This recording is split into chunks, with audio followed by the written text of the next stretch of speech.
This is Dumbed Down Life number 5.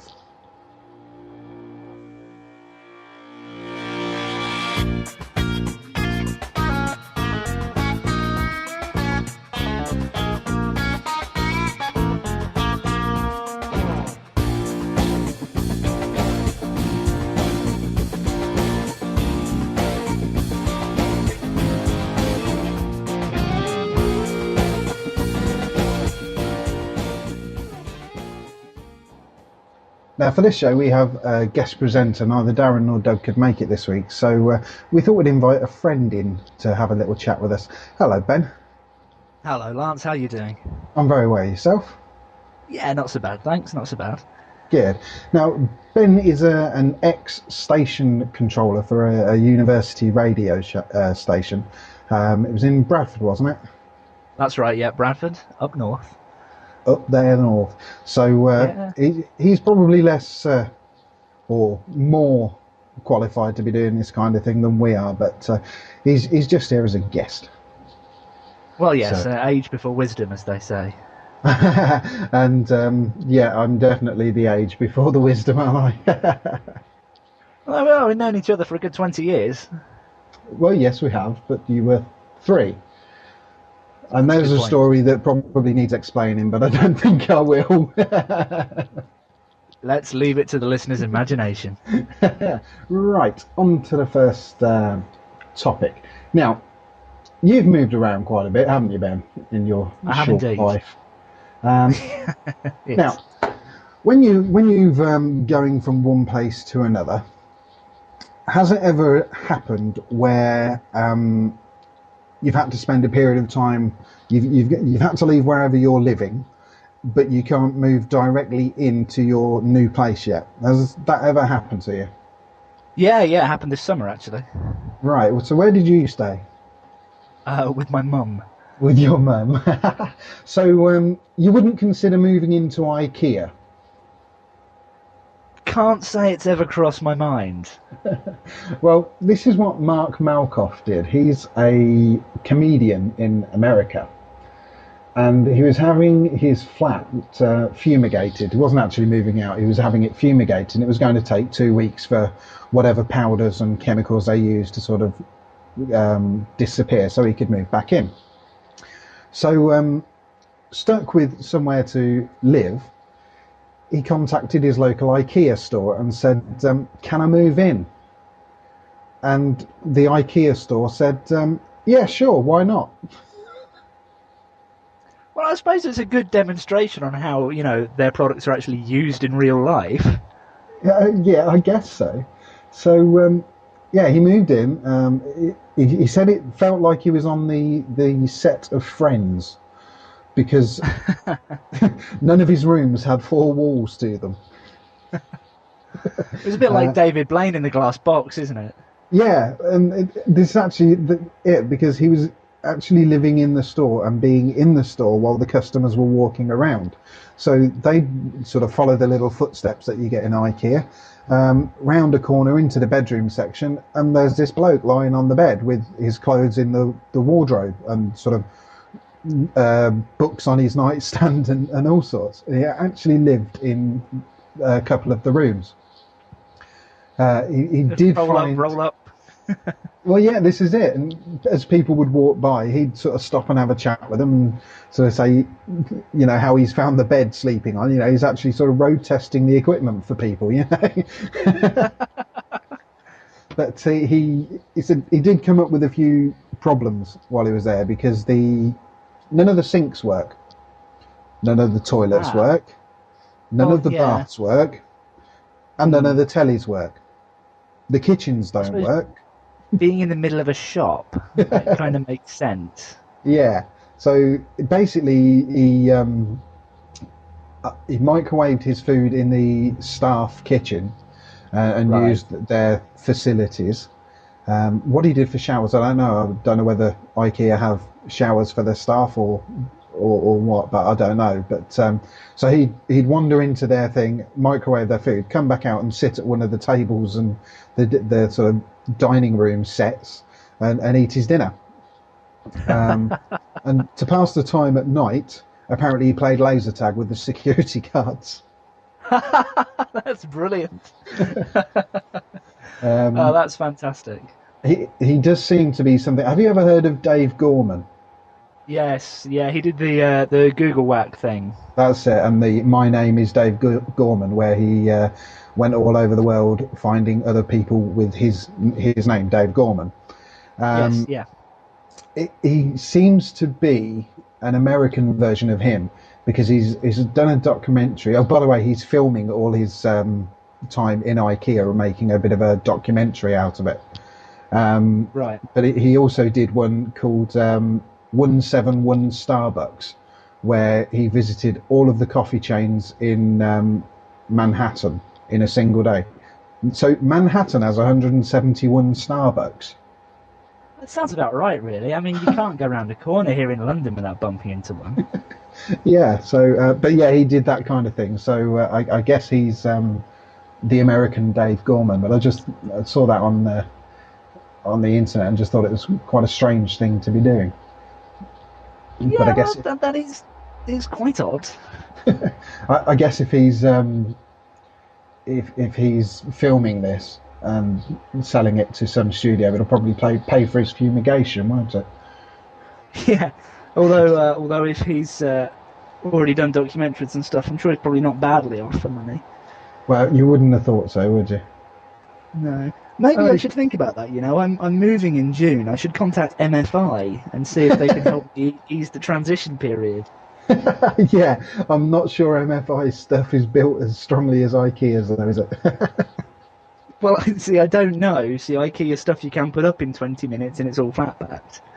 I've had a few IKEA things and they're pretty good. Right, we'll move on to a song, and the first song is Dynamite Lady, and it's by The Golden Gods.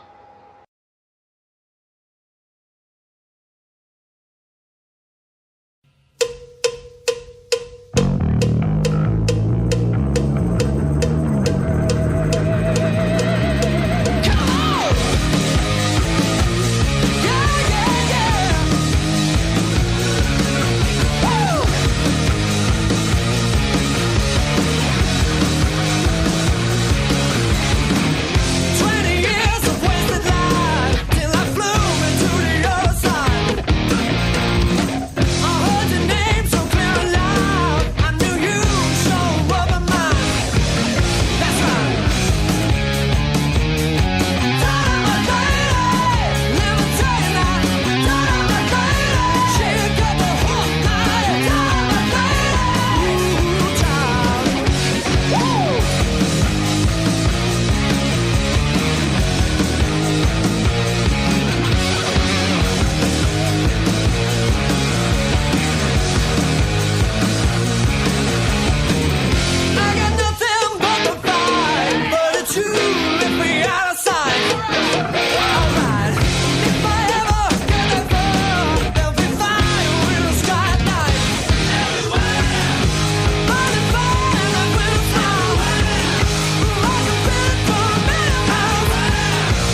That's quite a good song. That I quite like that.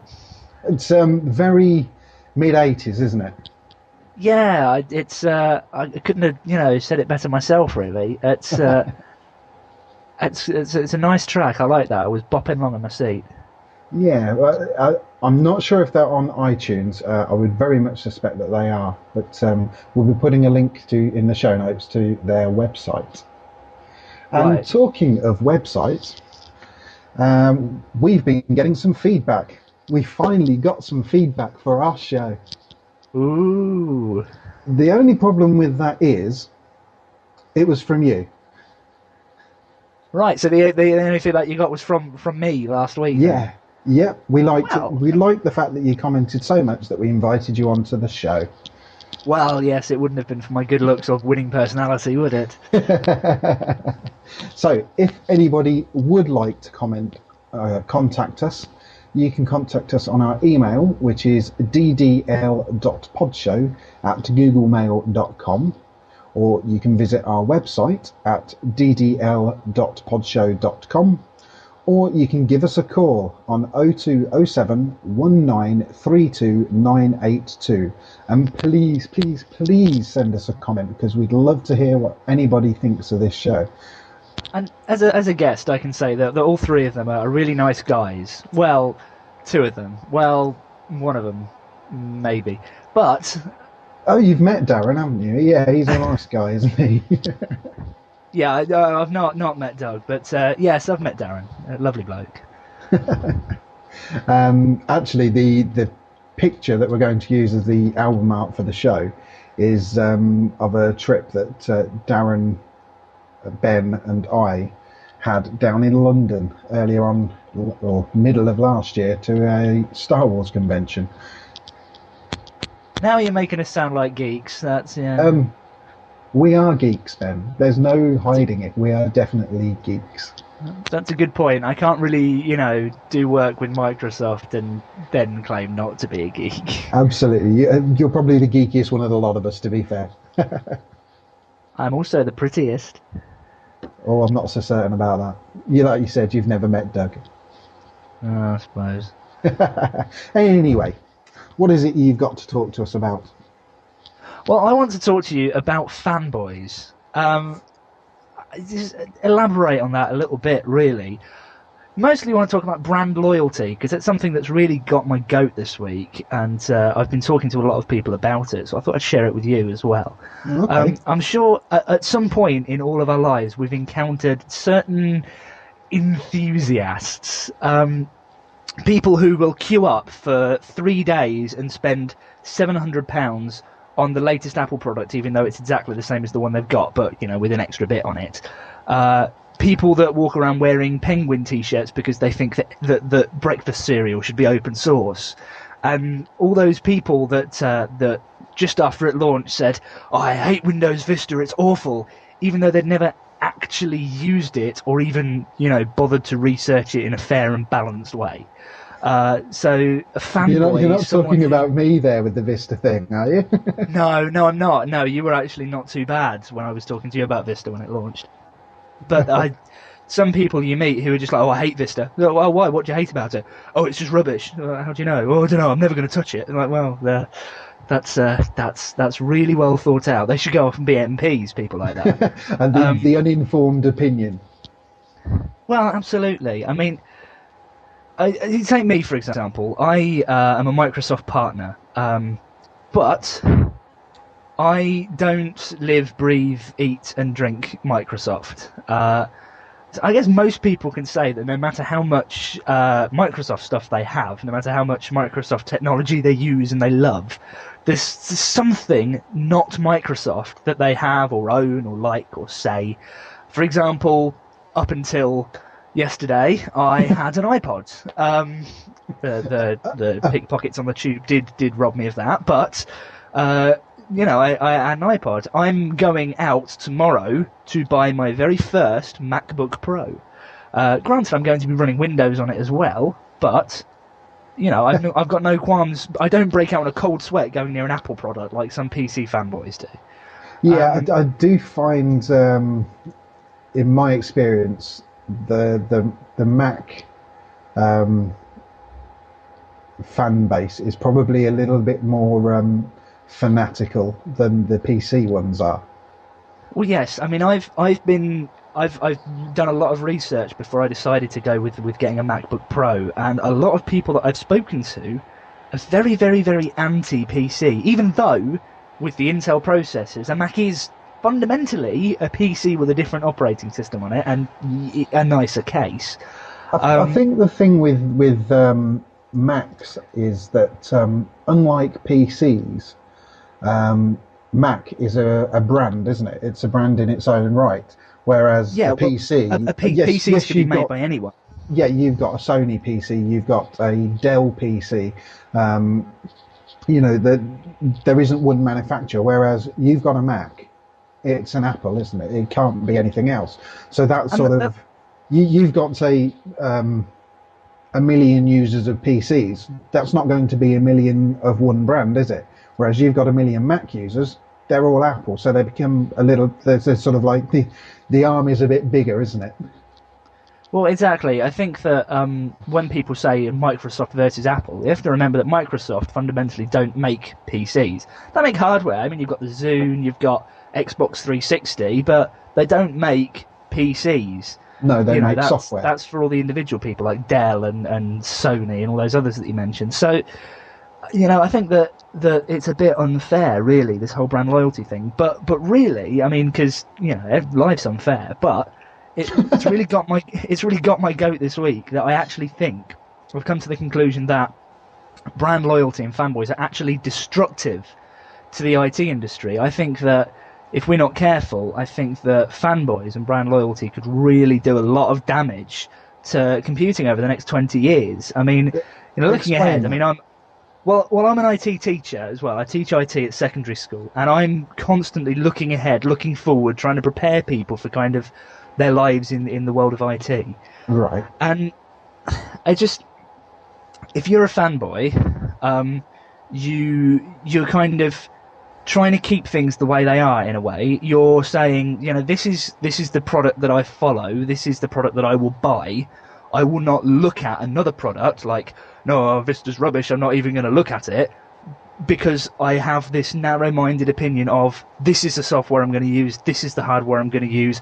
I will update when, oh lordy lord, Steve Jobs tells me to, because he is obviously the guru. If Steve Jobs says it's okay, I'm going to get it. If he doesn't tell me, I'm not going to, even if he just forgets to mention it, maybe he did it on purpose.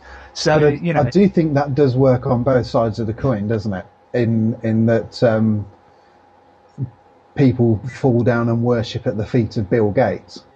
That's not just a Mac phenomenon, is it? No, I was just using that as an example. But while I think that's good because it does keep people upgrading, it keeps people upgrading to the vision of one person. If people keep upgrading when Apple or when Microsoft tell them to, then nothing's ever going to be user-centered, and computing needs to be all about the users, doesn't it?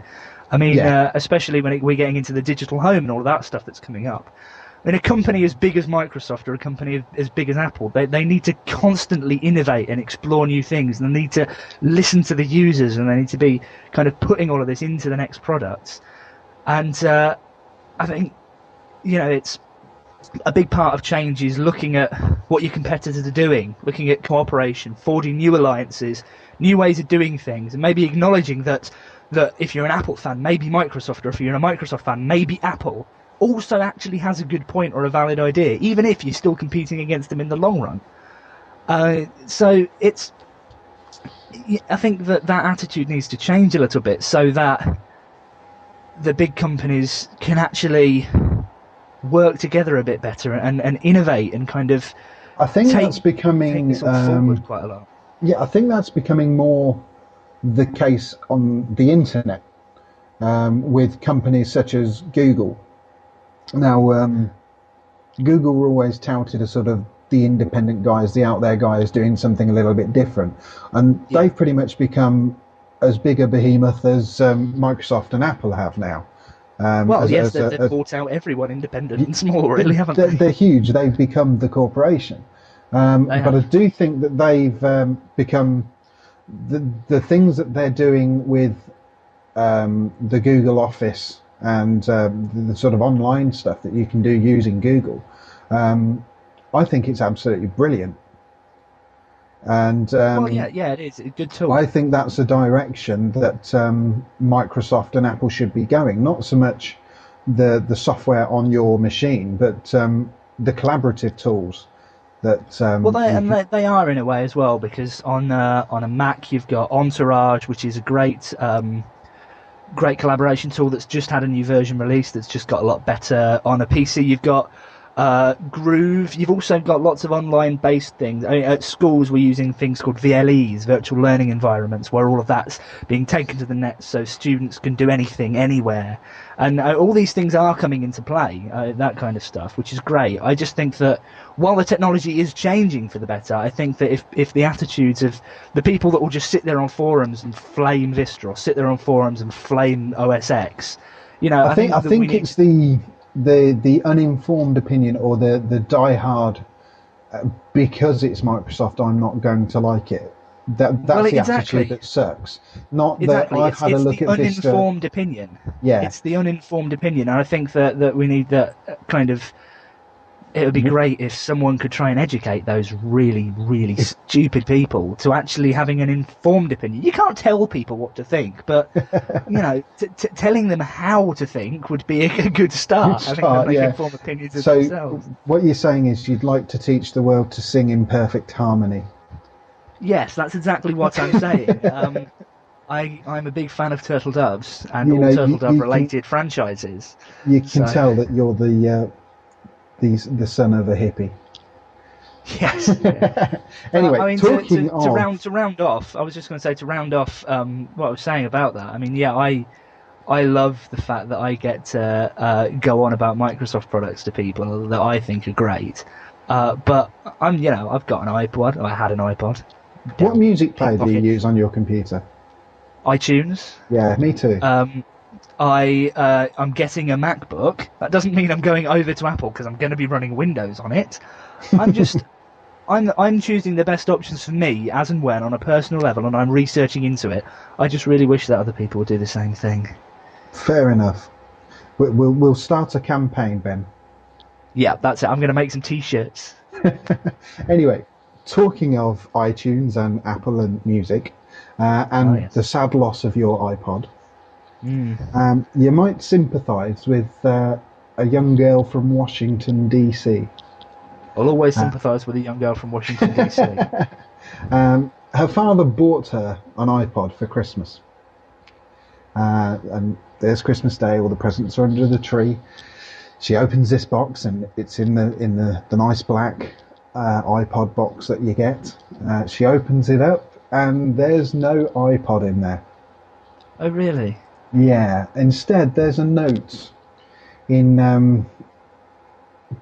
stereotypical murder she wrote poison pen letter with little cut up letters, and the note read, "Reclaim your mind from the media shackles. Read a book and resurrect yourself. To claim your capitalistic garbage, go to your nearest Apple store." Also in the iPod box were a few books about leading a more enlightened life.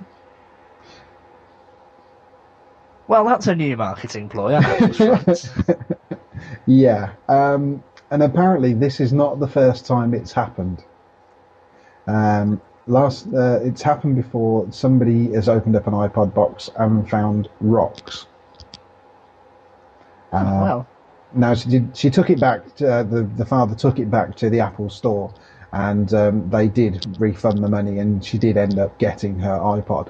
But I just thought it was an interesting. Who would have done it? Would it have been an employee of Apple? It would have been a disgruntled employee or something, a disgruntled employee. But yeah, so you may have lost yours, but she never had one in the first place. That makes me feel marginally better that I at least wasn't a victim of someone trying to enlighten me. I tend to punch people when they say that. Right, we'll move on to our last song, and I've forgotten who. You know who this is, do you? Yes, this is American Heartbreak, the band, and their song "Last of the Superheroes."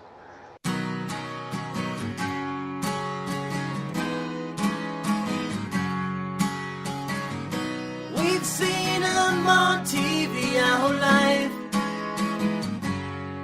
Super Friends were the Rolling Stones, were larger than life.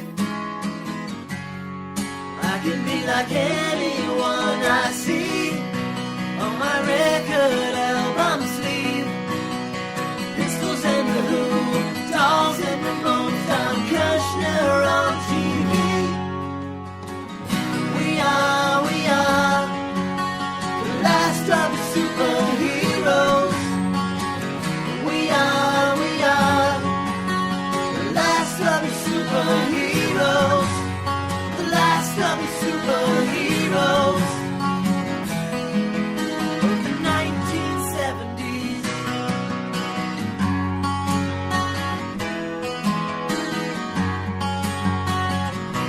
Pandora's box, sick as a dog tonight. Rock and roll damnation, the FM station, Kids Alive. You'll see that company, gun stars and a dream police. London town had the helping sound with Bowie and the Sweet. We are the last of the superheroes. We are the last of the superheroes. The last of the superheroes of the 1970s.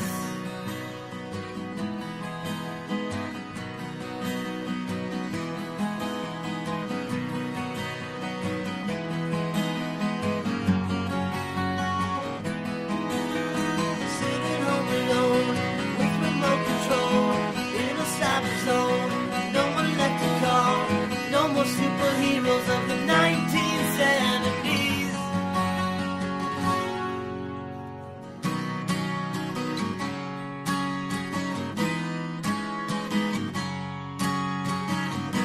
We are the last of the superheroes.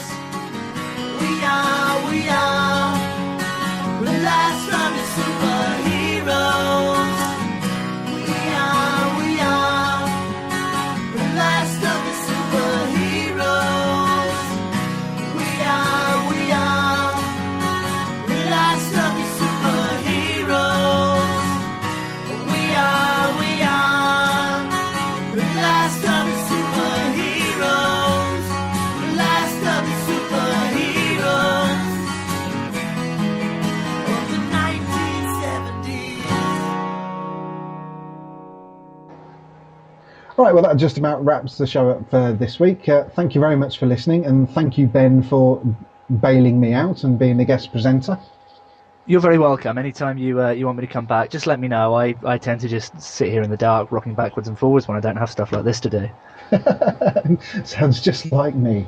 Again, if you'd like to contact the show, you can email us at ddl.podshow@googlemail.com. Visit our website at ddl.podshow.com. You can give us a call on 0207 1932 982, and we will be joining Twitter. So in the show notes, I will put up our Twitter address. So if you'd like to follow us on there, you're more than welcome. Thank you very much for listening, and goodbye.